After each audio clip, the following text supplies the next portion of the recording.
Oui.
Ko korike hufa mo he tala malo e fonua ka o mai ngahi. Ku whaafatapo atu pa me proklaman ka e. A tā mo e whainga maari ko ni ke whahoko atu ai proklama mawa he ko ni ka proklama in hono fitu. Ai a whahoko pe a mo au kui pe ko conservative common sense ai a kui loa ke ai hingoa proklama ko e proklama i o ma whahoko mo te vida kau.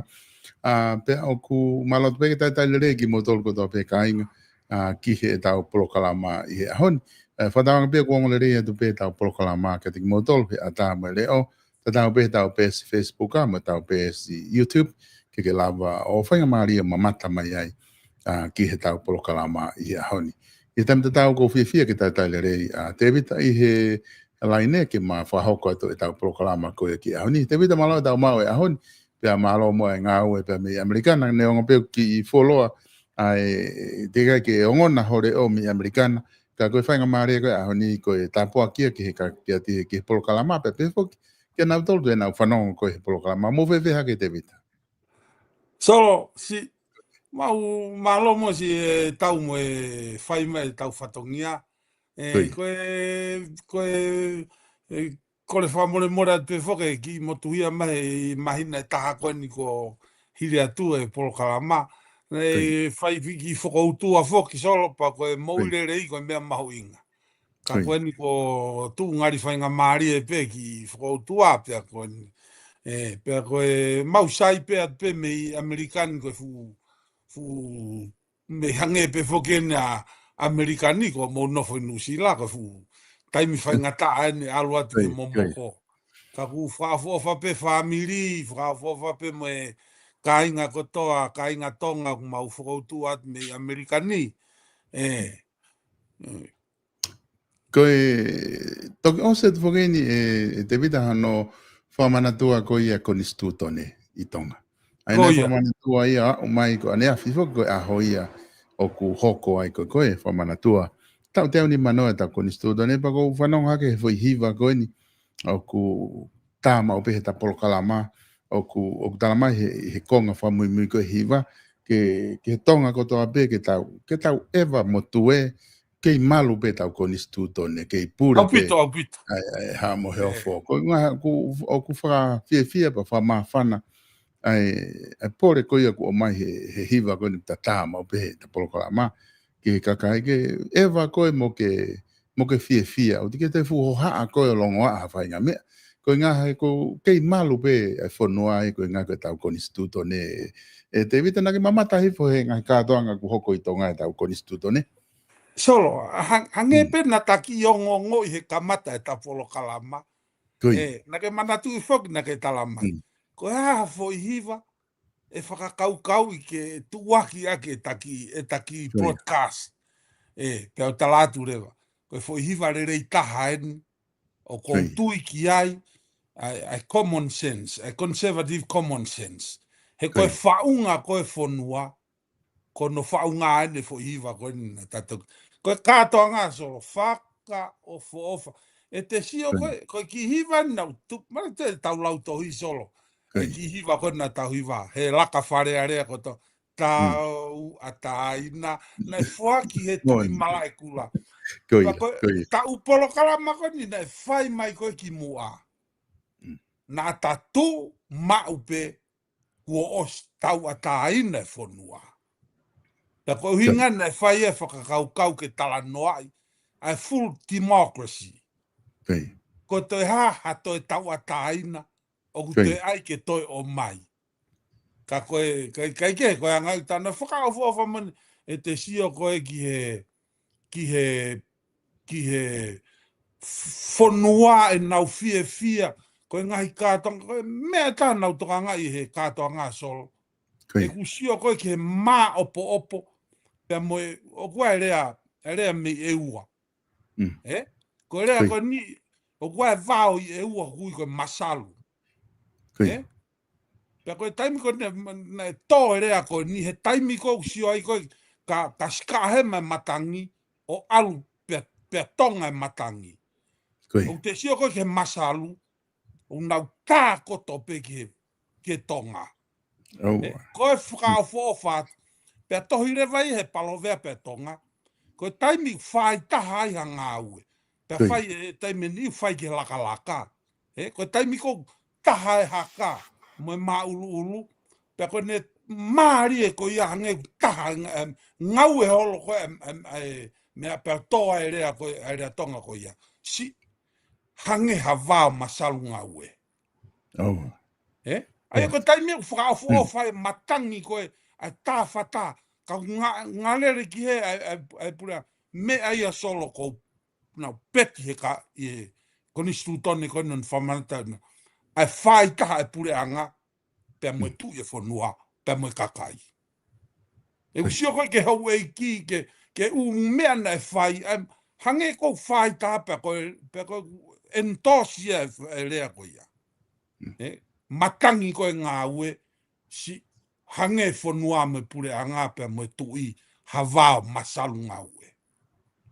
Ame ia i pe whanki, whetau aki ka ko te sio ke whakaofa koe, ai whai taha. E koe se ke unity.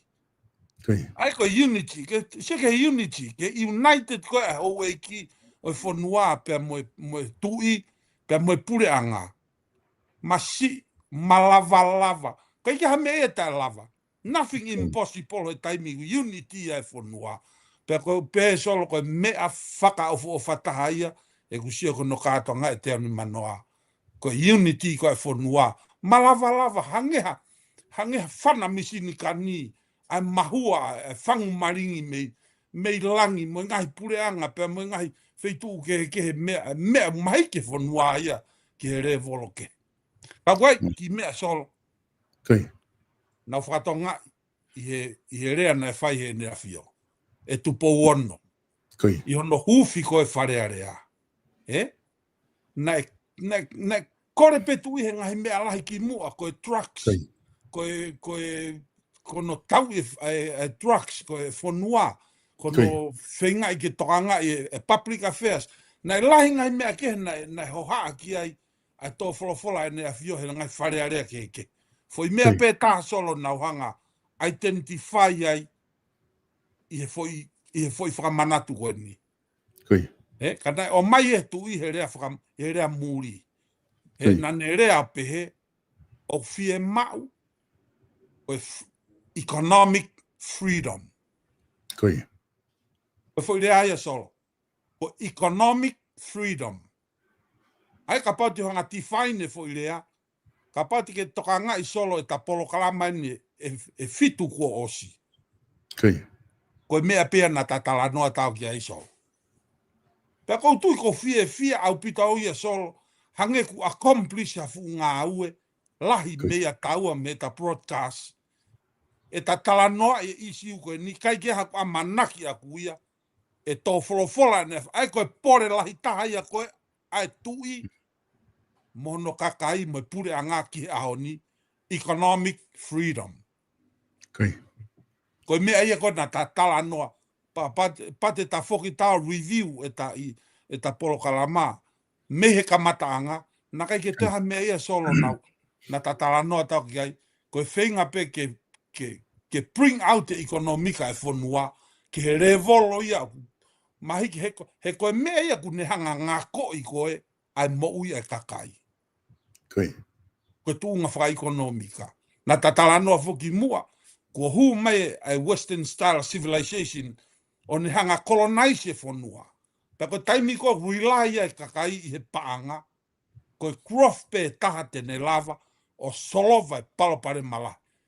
I mea wha economika e whanua. He koe ne whainga maarie pe kakai, whakapaanga, u matange mea koto hange koe mea koe ahani. Kai ke solo, koe ki fia pe ko mau ku sio ke whakamanate te au ni manoa, pea ko whakaia mau pe i he mea koe iake, he ta whaatala noa ki ai. Kai ke whafoke at solo. Ko mahino apito ai whaatala noa koe ni ku ke whai David pa koe taha whoki e mea tau fia ai i he taiming tau tala noa ai koe ngai tau wholofola whoki nei whai e nea whio ki mua. Nane whahoko e tau wholofola ki he ngahi isiu kehe o kune mamata ki ai o ku kai ke whiunga. O ku totonu ke whahanga nane tau wholofola he drugs. Pea o beo ne tau wholofola ke whare area ke hiki. Ai hawhainga tau tea ke whahoko Koe. Ke tāia. Pea na whare area ki ai. O a oene tau tea e kau drugs o tau tea e ke mate. Pea koe tau tea ko ia, o kune hanga e ia o tokoni ke whakasi ai ngahi kakai koe o mai la lahi koe drugs ki tonga. Ok, iai pe ai whau pe me potunga. Ok, iai.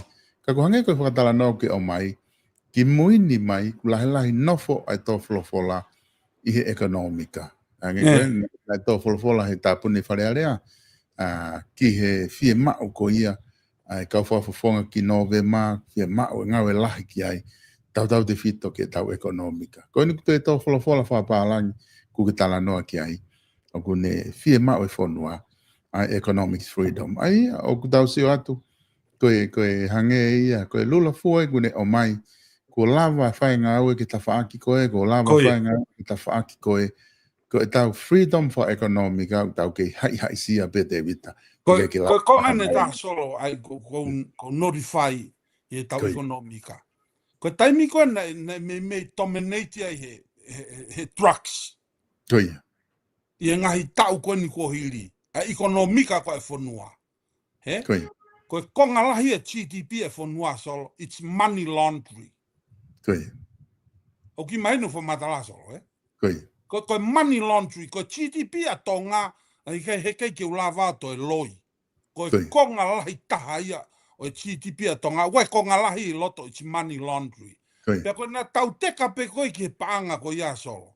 O ku ngā vai ia solo, o kai ke iai hano malohi ona, hange ia ha whare koe, lau koe ki hiva e primary koe ni tau wha ki hiva ki hange ia ku langa he tangataha no whare, I e whong one. Koe.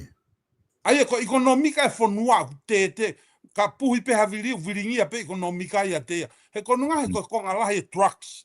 Na whan e nau tolu e money laundry. Kono whatu tā maki whoksolo. He koe money laundry o kai kia ha growth ai. Ke ne teke e ekonomika e whanua ki o lunga. Ko se ho kai kia ha tax ia e pe ia e money laundry. Koe. I he taimi hu mai drugs. He koe whakatau ia koe it's in a black market pa under the table ia. Koe. O kai kia taxi ai kene akai ai growth koe whanua. Ai revenue koe kene support. Paku te pe ekonomika ai hange. Ai e tau whakawhalala ki muri. Mo e tau toi huma e drugs ia o ne hanga ia. Whane mea lahi I he ekonomika e whanua. Pea o kui kai pe te pe whanua ai o lunga. Hange koe koe. Taimi koe ni mariwai koe ni ko lava ko ngā lahi. Ko si e hifo ke ngāwe aunga ko whahe minister polisi. E paula piven piukala. Pea moe pureanga taimi ni. Hono whainga ke eliminate money laundering me whanua. Ko inga ka lava ekonomika hunuki ki he maka. O hunuki ki he maka. Ka iai hawha. Pea kutu pe whare he funga maka. O mau api. Kai ke koe ki whatoka ngā pehe ki mea utoka ngā e mea tata anoa ki ai. Koe ne tū whuki koe ia he ka venga koe tatala noa ki ai. E ka venga koe ni wha ekonomika. Koe ko ngai ni ko loto ke... Koe ki se ampe koe... Koe mahala ko telefoni koe ni ku hao ho tawhaki pe koe tawhaka koe te uto. Ua? O koe ke ui lau. Oh, sabe koe ni ku mate. Ka koe ne tū ia koe he tainimi I he ta sio koe ki ai ke ka venga te vita. Ku ta sio whuki ke ka venga wha ekonomika. Koe ke haho wakai atu ki Novema, he whiri koe ni Novema. Koe mo kakai ke whaawhiofi ki ai. Peko, e lava ke tau whiri ki whale area hakau tangata pe ia ku nau mala e he whakapaanga pe whai eki pe whiri a kakai ko hai pe hoki whale area. Ka tuton ke liliwe nau kawenga ke nau ngā ue ke kawenga wha ekonomika. Koe haho sio ke kakai tuton ke nau I whale area I Novema. Solo, whai ngā taa whoki. Koe whiu whakawhu ofa o pito koe o mai e koe. Ka koe mea pango, koe whakamatala atu whako ni koe whakamatala I mei muri. Pea koe, pe iai pe mo mea ia te taluelua pe solo, e iai pe kau tangata e hanga he conservative common sense o endorse I loto I e tapolo kalama koe ni. Ke whiu whare area. Mahalo ko urak endorsement te ufai solo. Ko endorsement ko ia te uhanga endorse e ta broadcast ko na taua. Ko urak no, whanau mai solo. Na ta tala noa foki ke revolutionize he broadcast, individual broadcast o kune hanga revolutionize whakapolitikare mamanu. He kui ngā kai ko koe pe. O toi lahi pepe mo ngai broadcast. Ko broadcast kon ki tau tolu ki tonga. Ko make hia ma toi lau hata. Ko entos e vi poni. Pe ko pipiki pe kon e vi poni. Pe ko ha aunga me lahi taimi te ulava o sponsor a vi poni. He ko endorsement ni ako fai he vi poni. Ko e rei ta ko e solo kai ko aku tala no ko ni solo ko aku whakaheke heke pe ko he ke ilo i pe ku ke lava pe o lave i mai e ta whenga aue aki ko e osene me tau ene taha e ta whenga aue aki.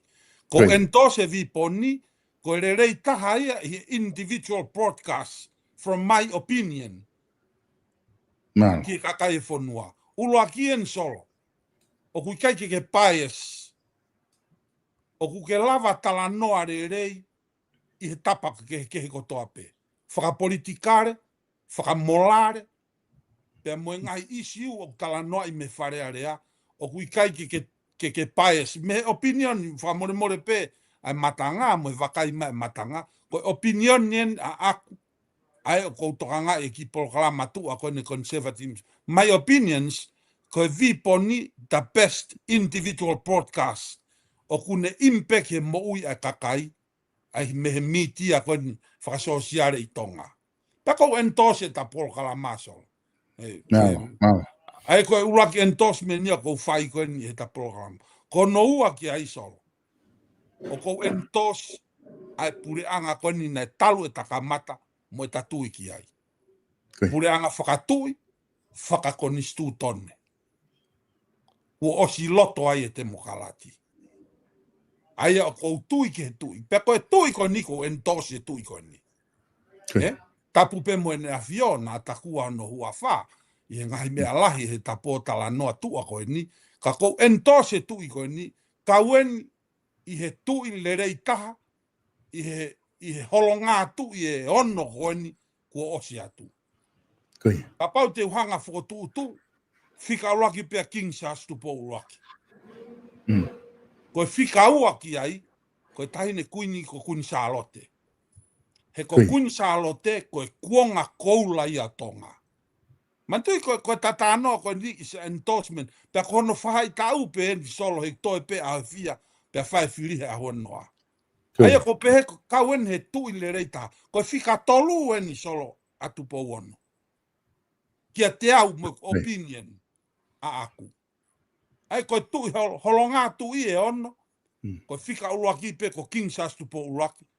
Ko whika ua ki e Queen Charlotte. Ko whika tolu kia te au ia mo opinion ko ni ai tu i ono.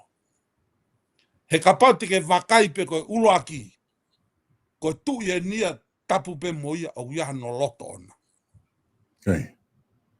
Pakapau te ke whakatonganga i pe ko e ne lue takai holo. O kui kai kia no loto. Ko ua ki ai, ko tui ko ni ko tui le rei au pito ia. O whakaongo ki a Sihova, ki hono kakai. Ai ko anga e ku whakakau aku endorsement ko ni.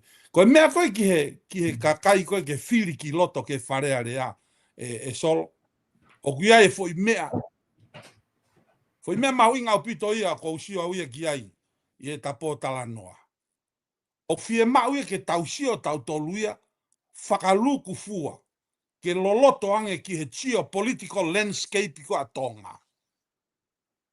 He kui kai ko geopolitical landscape a tonga o individual pe ke economica. O kua e lao, o kua e culture, o kua e economic policy e whanua. Pea mono ngā konistu tone kehe. O e pure anga. Ka kou pehe e au ia sol. Ka wati ki tānoa koe ni.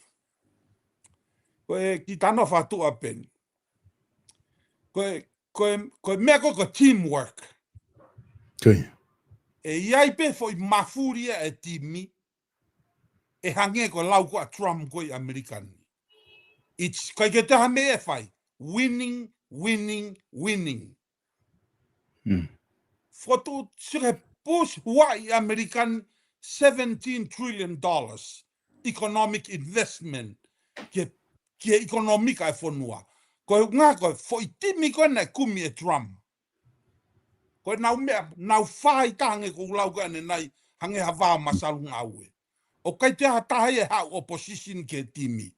Ko de hau pe na ia ko foi tau mua pe economic winning. Pe tatau kap, te tala noa ke timi ko ni ai matematonga. Koi. Na ki ulungia tau mua amoa, te ki koviange ulungia ia koen ia tau koen pe monusila. Koi. Ko e ngo tau ko ki mua. Malo hi hoko hoko. Pea ko awe ni sio ko option ko mantu ko taki polokalama solo ko common sense. Koi. Ka paureva ku iai hatimi. He? O winning. Puke ke mau e timi ko ia solo. Koi. Ta talanoa whakavulufu hange ko lau. Ka paureva te tau wakai ke geopolitical landscape ko a tonga. Whakalukufua. O winning e timi ko e pure anga. I e taimini. He? Koi. Oa to ririu solo. Ki auia ko opinion ia aku a mo common sense. He koe mea whaka common sense. Aia ko te sio peki he vai ngā pe mo folau o matangi. O matangi maari e. Pe kai ki ha matangi ke ne furihi ai folau ke taulua e matangi. Koe kau alofaki.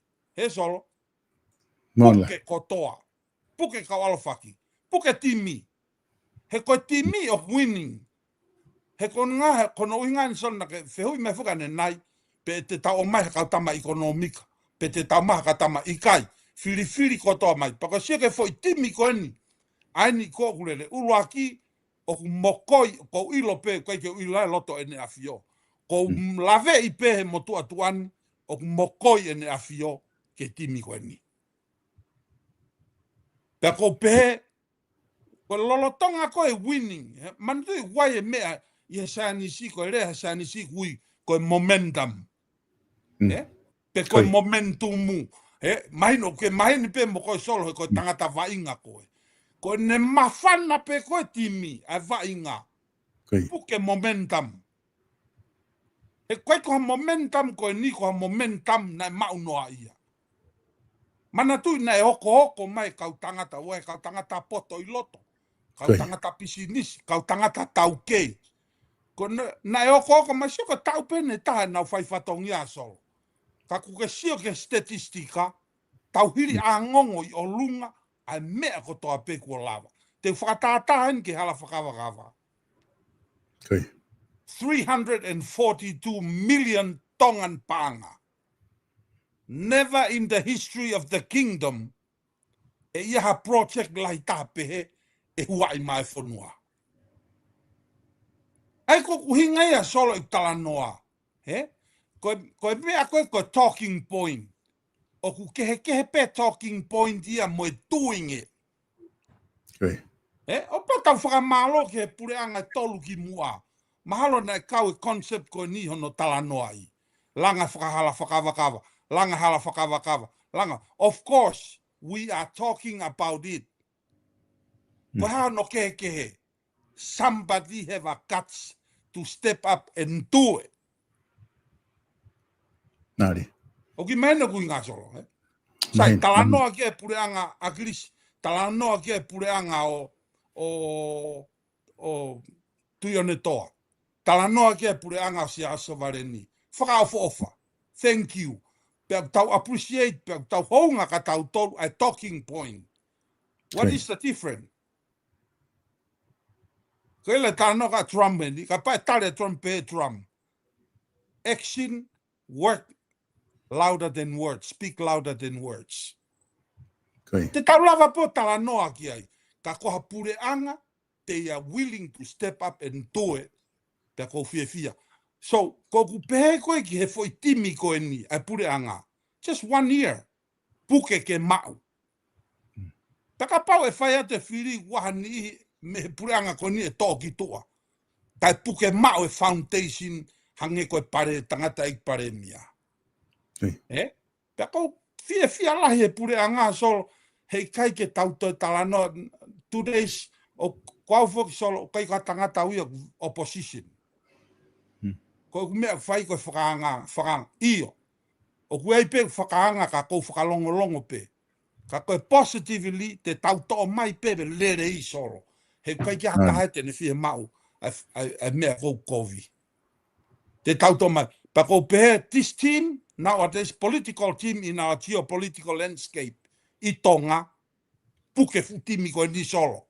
Hangenia koe futimi koe sione mafi mo mea koe fitu ngofulu. E nau hau tau e nau tolu e. Ai ngai mea sike ngai mea whaka ekonomika, ngai mea whaka politikare. Malava lava. Ai ko entosi ai pare mia mene kabineti solo. Ko entosi ai sakeke. Me vahenga ko ai sake, ko vahenga ia mautolu me hihifo.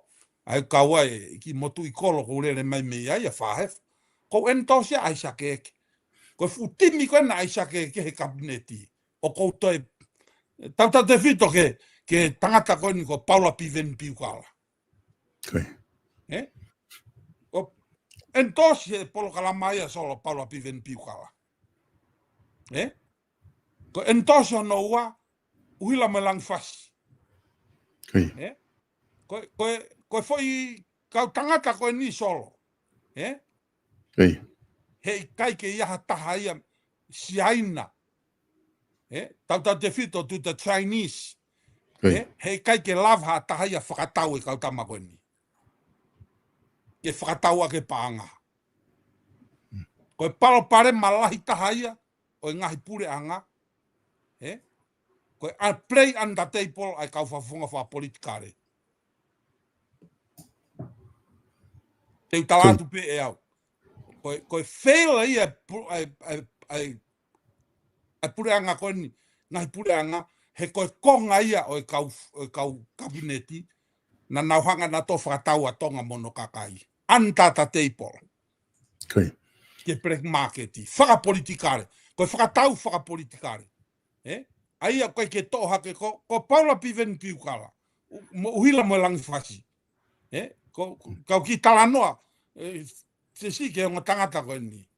O ko maheni pe foku mo Piven. Ko Piven ni koe ko tangata haoa. He's a human being, just like you, just like me, and everybody else. He ko tangata ko toa pe, o huiai hono rerei, pe guai pe mene ngai mawhihunga o kai ke rerei. Ka ko Piven ni. O ko entosa Piven ni he ko tangata mama hono ata mai. Talu e whanonga I whangi polo kalama a Piven ni, mo whanonga no hanga he mama, he ko tangata au solo o ko tui ki he wisdom and knowledge. Ko no whaito e palo pare ma, o whaito a ki pe wisdom and knowledge. Pea koe kehe kehen, koe knowledge, o ku te au ki tāko. O te au ki tāko. Koe wisdom, koe koloa ia a Sihova, o ku tōkaki he lau maadie o tangata. A ku kehe pe ia solo. Na mao e wisdom e Solomone. Koe wisdom o mao ia Piven ke pure anga tonga. E ku sia koe ke natula e tangata koe ni. Of course, o ku ai pehe no black side. Ka hikai ke o mai au, hikai ke o a kiu au he ne black side. It's an individual personal. Koe mea I pe a Piven ke ngā au e kia ka pau ne toka ngai. Ka koe mea koe ki no iwi ngā au e, pea moe mama ku ne tataki aki ai whonua. O ko tangata e nia ko whalalau ki ai. Ka ki talanoa ki a uhila mo lang fasi. Na huatu ki a tere, ko uhila mo lang fasi, na whaiako fika ia mautolu i a tere. Ko ia pea moe tangata eiki a whaiwhekau Palestini o siasi o Tonga, tui plot kātoanga. Ia e mea ia nā kuwako, ko mautolu koe ni nā mauako i a tere. Nā whakakaunga tā maki i a uhila mo lang fasi. Na ui pe whoko no hingoako ping. Pea ko mautolu koe nā mau kalasi a pingi, kalasifika i a ping. O kui kai ke pai pasi e ping ia, ai loi, moe kākā, pea moe tō. tangata anga tonu eni e solo. Pe ko kusio ke natula pingi, ko palopare ma ko o ilifia ki he paanga.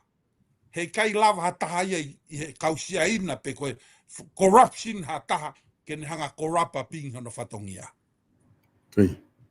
O pingi ko ne io pe ko io ia. Kai ai ato CV ku ke tō aki ha foi hafe peseti. Te ke tō pe koe. O pehe ulunganga ia pingi, o wila melang fasi. Pea ko o feina ea o tangata ko ni ko tangata anga tonu au pito. Ene e sio koe ke no natula. Ka nge ko tanoa whakalu fua solo. Ko pehe, ko fu timi ko ni. Rotonga winning. We are winning team right now. E tataki fai e paremia. E aisake. Puke fu timi ko ia. Puke ma ui he taimin. He kua matangi e folau.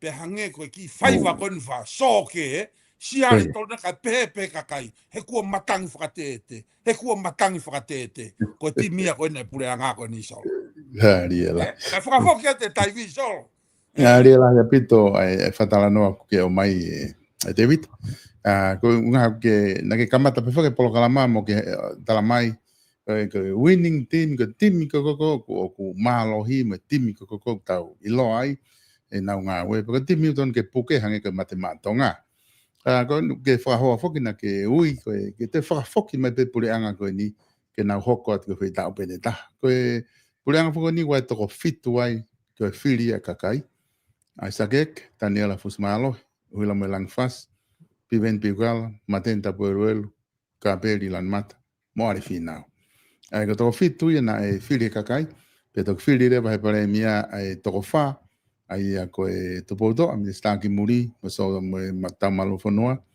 minista mo ui minista mia me minista ko ia ngowe ai ko ina dole na e fil ki na dol me tu o fa wa ki ai fo i pure anga ko ni o taulo tonga fononga tai ni me ko ngai ni ku o mai ko he ka nga ni aku una kore mai he ni ke te ko to da ko Angelo Tufunga ke ta ke lava ke mo ki analyze o mai kau candidate ko i whare area, pea, nai whotu mai lo siki, ai whakau kau peo me iofi pe ai, ko hai, o kumo pehe ku maho inga taha ke oua na tae foki mai ki kabineti, ai a ko e ke mai unga he kau kabineti ko ne tae nimi, ko hai o ku maho inga ke whapapau ke oua na tae foki mai ki kabineti, ko ngai ko loto ke ta hoko ki ai ki o atu ka te koe. E mala sai ke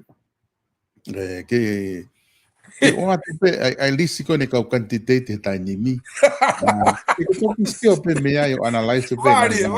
E ke toki analyze ngai wāinga ko ngai ko mea i o kore mai e kau whanongo. E ngai ngā mai ko o whamatala ku o mahino kana tolo whamatala. Matui solo ko ta whakamatala, it's a conservative common sense. Puke ai whatunga motua. Koia. Ka tau te fito ke common sense. Ke mama e atamai o kuneang. He koe mea ne taha solo, koe motuani koe ka motuana e ako. Koia. Hufanga whatapu. O koe mea ia he tangata kui koe IQ. Pea koe IQ ha ia ke common sense. Pea koe common sense koe mea ngā ue ia a Sihova o kune o mai ki tangata ko toa pe. Pea i he tangata ko toa pe ia. Pea koe he kono ingan solo te ki tānoa si he common sense. O koe o si ilo pe koe foi tari o mo oni. Koe nofo koe a tonga o kunau o si ilo common sense ai mea mo oni. Pea koe taimeni koe ke te whakaongongo koe ke common sense. Ai taimi te whiria. Manatui na o kai ke upai pasi au e mea koe identity politics. Ke uwhiri pe ia si aosi ko inga he na wako i tonga hai. Ke uwhiri pe ia Paula Piven Piukala he koe toko ua ia e tamai. Koe ku whiri pe ko poretake e whiri koe ake mau he ka inga tonga. Whiri aki ai mea ku ke ilo whekau aki mo common sense. He koe iloi pe koe tangata koe na ne tukuhi foi uhila ki lalo. Ai mahu inga uhila. O koe iloi pe koe tangata kune puse krofa ekonomika e fonua. Heke tike whiri koe koe ngā, koe mea ia tahu mau e whiri, o kui koe politically correct. Pe koe te atarerei ki tua, lolotonga ku te ilo e mooni. Ai e lakange kita ke te ai e te fui atarerei, e foi mea. Koe mea kui koe o mau ai e mea lai whaka politikare, koe politically correctness. Koe. Ke te whai ha mea koe ngā koe atarerei ke kakai, kai tuku e mooni whaka, ai mooni mo totonu koe e mea. Pa kaui he mea koe e common sense. Koe. Ka ko hinga ta no, kai ke koe ki mau peke ki whehui kana koe. Ma ka talau, he koe konga lahi fuke kabineti, koe ke ulave, koe tau e nia e tolu ngofulu, e whakoutua i Amerikan, koe ke ilo ka koe peka. Ka taki hangange, ka ngā kai tuku atu na whai ko lau. Koe, nāle whai ngofua ange ke ta ulakilere e kau tāwhitu koe nuna wharea lea. He koe tui mahalo whai ngofua ange ia ka te koe ke whafua mai peko hao sio ki ai. Ko ngā whuke he whai ngofua e tō tāwhitu he koe hana ure kōti ngā ue. Me he tau koe nana hu ai, o au ni ke tau ni. O koe ka hu fo ia e be mahalo ka hu fo he ku malaba mea ko tō be. Koe ka hu fo te nau la pena tolo o tukitu ani i koni kui nau i wharea lea. Kata ki ka mata mai he kautama koe ni i o kuna o si wharea lea ki hanga hau wakai. Wai motu e taha. O koe ke mamaheni. O whiri mei wawau. Koe. Koe. Hu whanga whea ta apu, koe ke uilai tangata e iki, koe ke mafu mahen whewhe, ko tuipe maha une notice pe ta ki polo kalama, koe ne podcast common sense. Koe motoa ko, tangata ko Tom Wha. Koe. Solo, ko entosi au ia e motua. A Tom Wha. Ko sio ki ai, o koe mea ia i loto i he tangata koe ni, whaikonomika. O ko tui au ki ne, nau si ewe ne ki polo kalama, a couple of days ago, a Tom Wha. Kai ke ko kuhanga peko o hangea ki mua puke fua e tupe a Tom Wha. Ko entosi a Tom Wha. Da maha sa ke ulau ia pahe babe pe. Ai kau kantiteiti he papai a kantiteiti koe ke ilo ia pa sai be. Kata tala no apitau he kantiteiti ko ke ilo i. Ko e toko tapu uloa ki e te vita ko te vita whatawhi puloka. Ko whawhonga lo tonga ia. Pea ku whikau ake a seao si wailahi pohiva, whika tolu ake a Elisa Fivita. Toko tolu pe. O kai ke ulawe ia, ko siasi pe umamaheni. Ko ia. O umamaheni mo siasi. Koe foha ia a kirisi, koe familia oku, ko ilo pea siasi. Kai ke ilo whakau pe kuiloto hataha ia nau tolu he kabineti. Ikai, ko toko taha pea ku whawhawhonga mi tonga tapulo aki ko te vita whatawhi puloka. Ko e whawhonga pare area tonga tapulo aki, ai ko sea ko talano tene kau kantiteiti. Okay. Te toga o peka taha ku i kabineti te utalatu peke ke ilo e ku i kabineti. Ai ko toko tolu ko i tonga tapulo aki, ko Sasi Pohiva, Elisa Fifita, pea mo te vita puloka. Aia, ka pau ko a uia, me ku perspective kone atu ke common sense, you know, te whiri au ia siasi. Okay. Ko to, ko lava, a siasi ki lo to, pe mene tae lava, ko isi uke he ia. Ka ko pe au ia, ku lahange ki ilo ke siasi. O koe ke ku ngā ia, ko tau kete. Ka ko ilo pe, o koe whoke rea ia e solo. Ko taimi ko au hia e wholau, pe ko e kerewa. O ia tangata whanifo. He koe whanifo e tangata tau kei, o ku kehe ia mato e mea siasi. Pa koe rea ia, ko ne he pe wholau, pa koe ke tokanga, whasi pika ngā lu he wholau, koe rea pe te whano kei, tuku ia sai pe koe au hia na tangata whanifo. Koe whika ua, ko uhila me lang fas, ai ku minista ai kabineti taini. Pero whika ua rea ki ai ko semisi kio asika. Semisika. Na ai ke tatalano atu koe whiri ni maari e taha. He kou siok na toko ua pe solo. Ko au fo solo kai ke sai au he mata heke. Ko misi ko kasinia hoa. Pe mama hen le rei au pito mo misi. O kai ke peia ko haki mahen. Ne ngā whai whekau I havelu. Mano foi a misi I ne o mātua. Family whakafo family angarere. Ka koe mea nu maari e taha. O nofo kwen tosi a pingi he ko pingi. O nofo I he timi. O I he timi ko eni. Aeni matangi e nau folau. Ka koe sia ke foi maari e ko eni. Te en tosi a misi. Ka pau e ia whainga maari e pare mia ko eni. Ki he toko wha mei tua. O ka pau e kai ke lava pingi ki loto. Ai ko toko wha mei tua. Ka pa e a whainga maari ai o misi. Ko entosi a misi ke toko wha mei tua. Ke kabineti. Nari. Ka koe whai mea ni toi maari e taha solo. Ka whai ange ko mau e misi. Whakao fōwha au pitoia. He kono uhingani solo. O ke ilo ngā ue koe a uhila melang fasi. He a paremia e tau motu a paremia koe ni. O toi hoko atu pe timi tatau. E kaua uhila melang fasi e kai toi toe toko whāmei tua. Sio koe foi ensinia aia solo. Mari. Fefe ki lau ki ai solo. Mari apito. Aia koe mo tangata koe o tongata pua. O kai ki hambe e mau ki a. Ko uhinga e ntosi a pingi. He ko pingi kua osi tau pepe. Ko pingi au fesi lo tonga fesi he timi he taimini. Ai tau ikuna ai e umea lahi koe ni.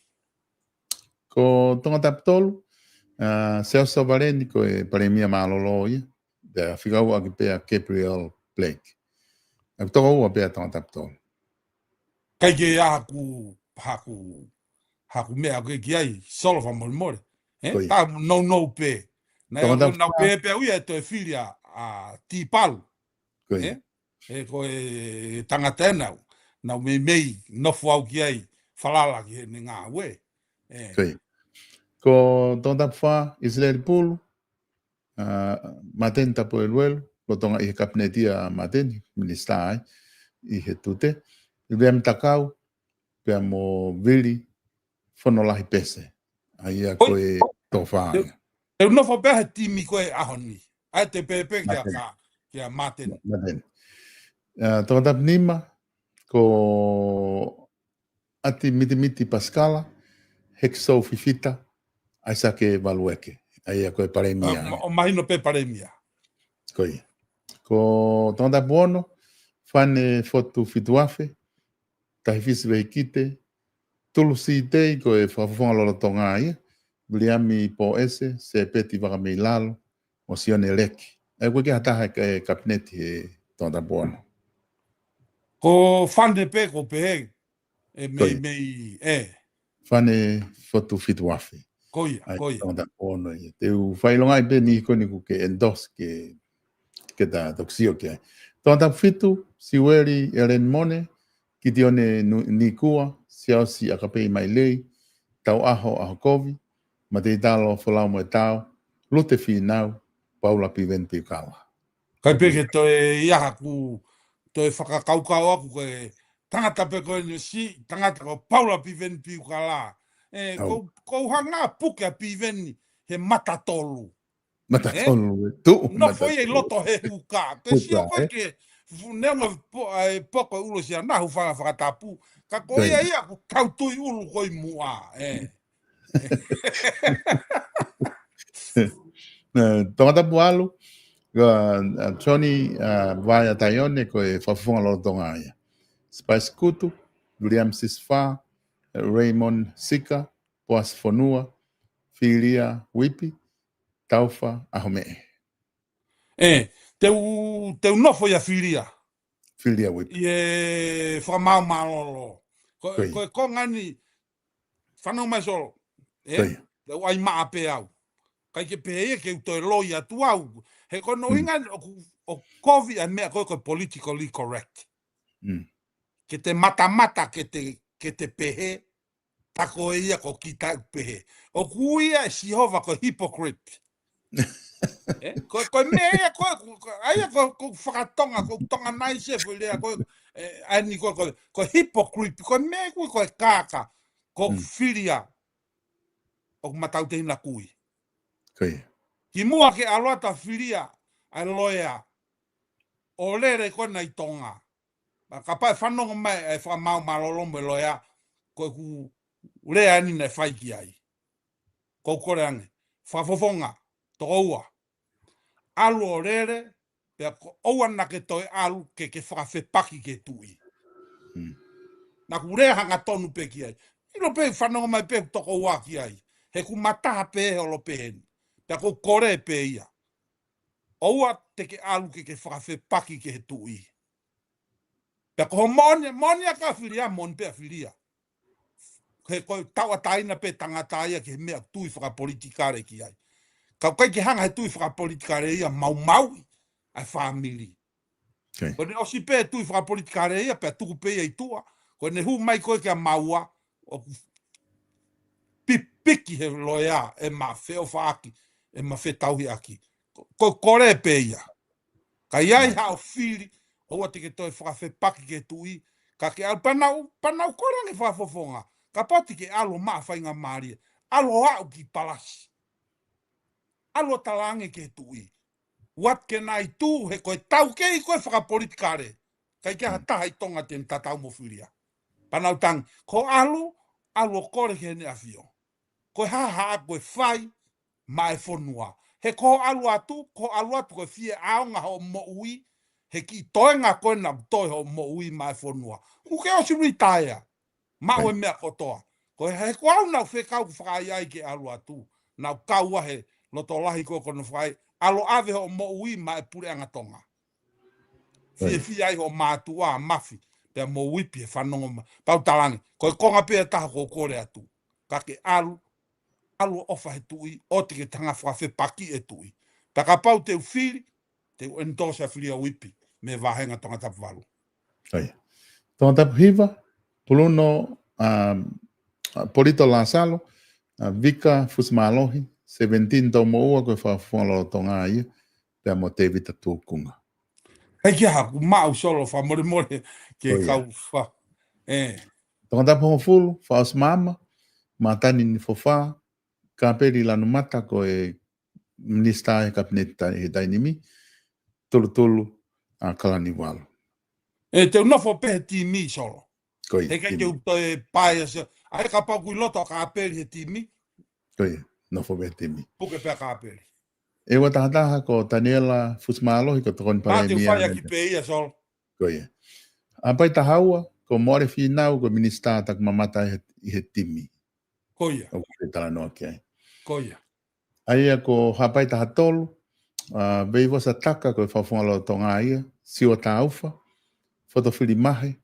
Samuel Aklispo Hiva Jr. E safe he malatu. Te unofo pea vosa. Ia vosa. Ko ia. Ko wawa tahawha. Latu ni oli polo. Moare o tunuku ko whawhongalo tonga ia. Whaia ki pe ia solo. Unofo pea moare. Ko ia. Tahanima. Ko afa whamango.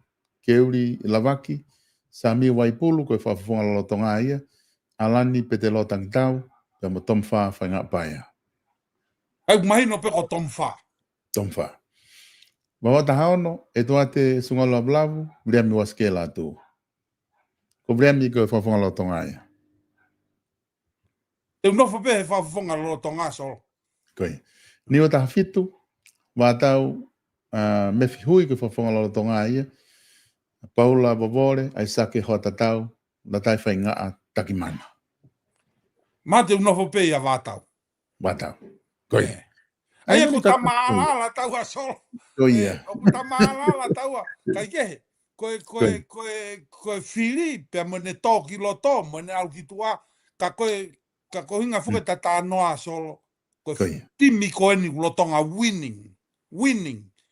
Ka koe he common sense, ko ha mea ka tau toi tō mai ai ha fwoi tuunga, o tuku ki tua, lotonga ia o malo he timi. Koia. Ai ko mea ko te tau whai, ko no o atu pe tarifaki. Koia. Ala tu pe kau tari vare, la vea tari pe tawaki. Ka pae lavea mai hu ate tarifaki, ki hono tuunga. Ka koe mea ko tui au ki ai solo conservative common sense e taki polo kalama, koe unity koe e futimi koe ni lo tonga winning ai. Tau te fito ke nau ngau e whakata mo ene a fio pe mo fonua, mo hou eike fonua. Koe mea e koe, pa koe ki mea solo koe ki talanoa sa sala pen ko whanongo ai. Koe. Mo koe e tui, ke tuku ki tua, ai hou eike e ua. E hange ka tolu. Ko ku talanoa ia solo, ko ku tui ia ke tui koe ahoni. O kai ke sio ia ka mea, o ku sio pe ka ke hau, ai le rei taha, maano kakai. Whelau ko sotia. Koe lahi foke ai common sense, ai conservative common sense, ko te iai ho spy he office palasi te vitai. Io, ma solo, koe futai mene lomi solo. Koia. Koe futai mene lomi. Pa koe ne te toki tātu pēu very confidential au pito ke ta broadcast. Ko inga ko tau ape ku ta mau e fo yongo. Solo. E doi mahalo ku mahino ai tawhaaki koe te vita. Ko ni ku o si whakatoka atu ai kau whahofonga koia. O ku tui ki ai polo kalama conservative common sense. O ku common sense ke tauhiki nau tolo he wharearea. Ko i ngā tatau te whito ke he toko whitu koe ni. O ku nau i he kabineti. I he lorotongani. Ke whafoki mai ki nau tolo. Ke nau foki mai o whahoko. Hoko a te ngā we. Ai ko asake eke tanela fusmalohi. Huila malang fasi. Piven pivgala matenta poeruelu. Ka belan mata momoari finau. Koe toko whitu ia ku nau i he kabineti. Koia. I he lorotongani. O nau te kau kotoa pehe whiri me nau tak taha wahenga. Ka kone, ko tu utai ni mi e te vita ko di mahoa ku ta hungata ai e ta polo kalamahe ahon. Ko ngā ko ta lava o atu e ufa kau ko ea te toki foki mai i he wike kahau ko wike hoko mai rewa kwhai ai whiri. Ke ta toki mai o hoko atu i he konga koni ku tangata. Ka te o atu pe whainga maaria ke haha mea o ke loto ke whakakato ke ai ta polo kalamahe. Pa ta toki mawa e rewa. Sai. Malo pito solo ku whamalola he tau pito. Koe te watu pe ki mea ko ni solo, ko ngā ke mātuki se takau whanongo, te mo na wo whakakau ki ai, he ko tahu mai ko eni, i he taki polokalama ko eni hoko atu, pe koe wike eni ko eni, pe koe kamatanga wikahau, koe nahu, koe tahu atu pe pa te tatalatu rewa, koe uhinga eni, o ko mapipiki ai he timi ko eni, Aia ko hinga ko nau talatu, ke ta sio whakalukufu ange, ke geopolitical landscape atonga. Wai mea lala he tolu ai solo, ko whenga ke ta hanga vahe ki mua pe whae whiri. Uruaki, ko mea uruaki, ta awhia saina from invasion our country. He koe tau whanua e kamata invadia e siaina. Ko mea ua ko ia kono realignment our economic policy. O kulahi au pita u mea e loto hange koe mea na tatui ki ai. We believe conservative common sense ki a small government, not a big government. Pea kulahi mea e ke realignment loto i ekonomika. Tau te fito ke policy koe tene provide growth, internal growth ai whanua. Ke tau GDP, ko inga ke lava e patseti o la langa me ha foundation o malohi au pito. E patseti ko e pureanga. Ko whaka o si rewa o no reinforcement ai culture e whanua. Ke hai ki he moto, tupu a tau whatunga motua, na e whatua ke konistu tone, o ku tohi he sila, ko o tua motonga, ko tau tofia. He koe culture, o ku piki e ki ai konistu tone. Pa koe ki whamalo ko whai na ia hiva tanga na e whao i kun sa alote, Koe konga taanga pe tamatonga fusia o e tafuka. Ki he moto whakatalu o e whanua koe o tua motonga ko tatofia. Koe konga whakasi solo whakamaloat ka koe whakamore o taimi ke o mai e taki polo kalama koe ni ke o atua ai re o e motu atua koe ni ke o ngona mai he kāinga tonga ka pe i murini koe ua ki a iksi a te whakamalo ke kāinga whanongo ko toa pe. Ta tau pepe ku ke hau ki heni mo ata mai whehanga hangai pe ku ke mea mai ki heni mo ata mai fia langa ngā aue mo ofa whanua. Koe taki polo kalama solo o ku whai a ki peia ofa whanua. Ai ofa whanua. Kai ke ha mau mea matoi mai murini ke o atu maatonga. Ka koe lerei ku mau mau he whanua muri ai ni ko whakamatala i atu he ta polo kalama ko toa pe. Ke o atu ke wakai ke ai kakai ko hinga koe fia ofa whanua pe. He ku hange koe tau o mai pe ki heni ka koe fia aonga pe mai whanua o tau whai e polo kalama koe ni o whaat ke tau kāinga whanongo ko re whamore more at ki he matanga matalafo lau kai. Ka pauna iai ha hua pe ko ha rea ko takatotua me hao whanga mo whakamore more iangi ki maua mau mo solo hange ko lau koe poto pe ni umui.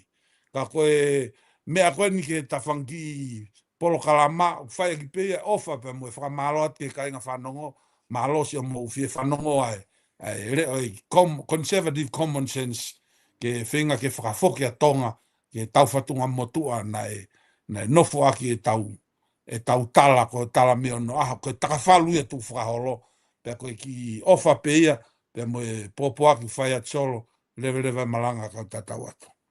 Whamalo apito e te vita i he lava ko ia ki whahoko e polokalama koe aho ni whamalo lahi atu whoki koe ngā ko ke iwi aki hono sponsor e polokalama ke hoko atu o ku honga apito e takon lahi ko ia ku ke whaima upe i he tauni o a o mai eni ki he polokalama koe ni ke lava ke i tokoni ke tau ke bipon mitia he ngā polokalama whalere atu mihen whamalo lahi atu ka ti motol ko toa pe kau mamata ku mau lava o kau mai moki maua i he polokalama koe aho ni te matoki hoko atu he polokalama hoko toki announce atu pe mataimi ko ngā whonu fo ke tau kau kantiteiti he tu he ngahi polokalama ko mau mo te evita ko mawhakasi holo taimi ko nau ki mare e ki he mapa matau mahu mai le mau mo te evita o hu mai whai taimi ko ia ngā ka matoki whakaonga atu pe ma polokalama hoko ka mo mea tau ki hoko atu ai whiawhi ko polokalama ai whiawhi o toi ko programa he fitu ko programa me komiti